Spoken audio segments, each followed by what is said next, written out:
Di zaman sekarang, bisa dibilang hal yang paling sederhana justru yang paling susah, yaitu bilang enggak, padahal cuma satu kata.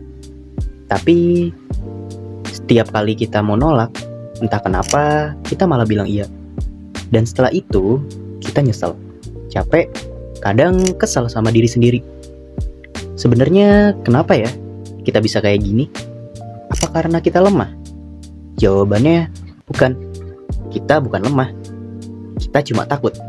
Takut dibilang jahat, takut dibenci, takut ditinggal. Dan tanpa sadar, rasa takut ini bikin kita ngeiyain hal yang sebenarnya kita nggak mau. Kita kira itu sabar. Kita kira itu baik.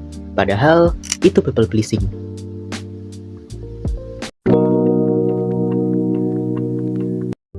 Masalahnya, banyak dari kita nggak sadar. Kita sering mikir, itu tanda kita orang baik. Padahal belum tentu. Karena people pleasing itu bukan soal terlalu baik, tapi soal kita terlalu sering ngorbanin diri sendiri. Misalnya, kita bilang iya padahal nggak setuju. Atau kita bantu orang padahal lagi sibuk. Atau kita diem padahal dalam hati kita nolak.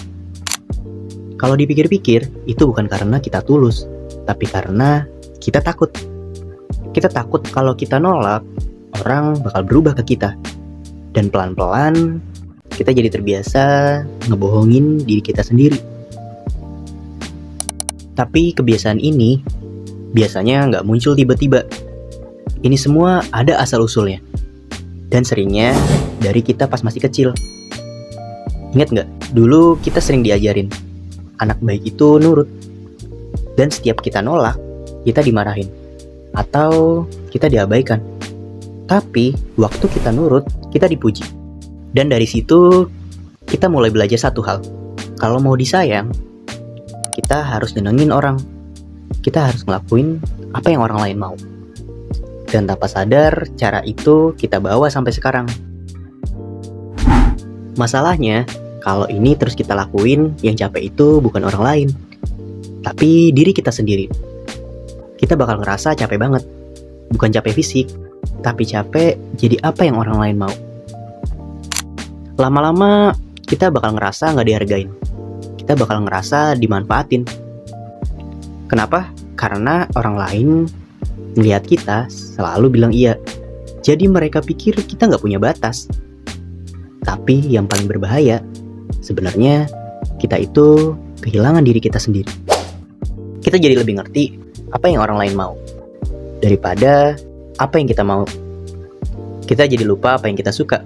Kita lupa apa yang bikin kita bahagia. Dan di titik itu, hidup kita mulai kerasa kosong. Kayak aktor yang terus mainin peran orang lain, tapi lupa sama jati dirinya sendiri. Jadi, kita perlu lurusin satu hal. Baik itu bukan selalu bilang iya. Kalau kita terus nyakitin diri kita sendiri, itu namanya bukan baik. Itu kehilangan diri sendiri. Lalu muncul pertanyaan, terus kalau udah kayak gitu, kita harus gimana? Apa harus langsung berubah total, jadi orang tegas besok pagi? Jawabannya, enggak. Jangan dipaksa. Kita nggak perlu jadi orang baru dalam semalam. Cukup mulai dari pelan-pelan aja. Pakai cara-cara kecil ini. Yang pertama, kasih jeda. Jangan langsung jawab iya pas ada orang yang minta tolong sama kita. Coba biasain bilang gini, nanti saya pikir dulu ya. Atau saya cek jadwal dulu ya, nanti saya kabarin lagi. Nah, ini penting banget. Dengan kita nunda jawaban, itu ngebuat kita masih waktu buat otak kita mikir.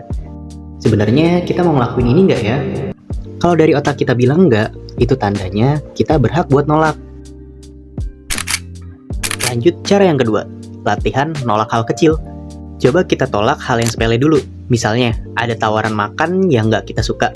Kita bisa bilang, nggak dulu deh, makasih banyak ya. Atau, kita lagi nggak bisa angkat telepon. Kalau bisa, jangan langsung ditelepon balik ya. Coba tunda dulu beberapa menit. Biar otak kita belajar. Oh, ternyata nolak itu nggak berbahaya ya.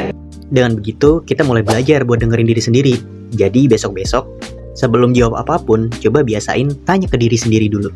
Kita ini beneran mau apa enggak ya buat ngelakuin itu?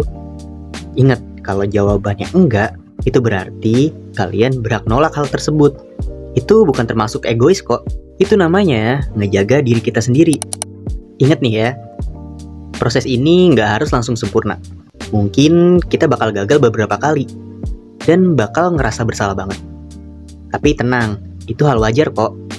Dan kita perlu ingat satu hal lagi. Kita nggak harus nyenengin semua orang di dunia ini, tapi kita wajib ngejaga perasaan kita sendiri. Dengan kita bilang nggak bikin kita jadi orang jahat. Itu tanda kalau kita udah punya prinsip dalam diri kita sendiri. Itu tanda kalau kita udah mulai menghargai waktu dan energi kita. Dan mungkin ini pertama kalinya dalam bertahun-tahun kita berani buat tahu apa yang kita mau. Selamat belajar jadi diri sendiri. Sampai jumpa di obrolan berikutnya.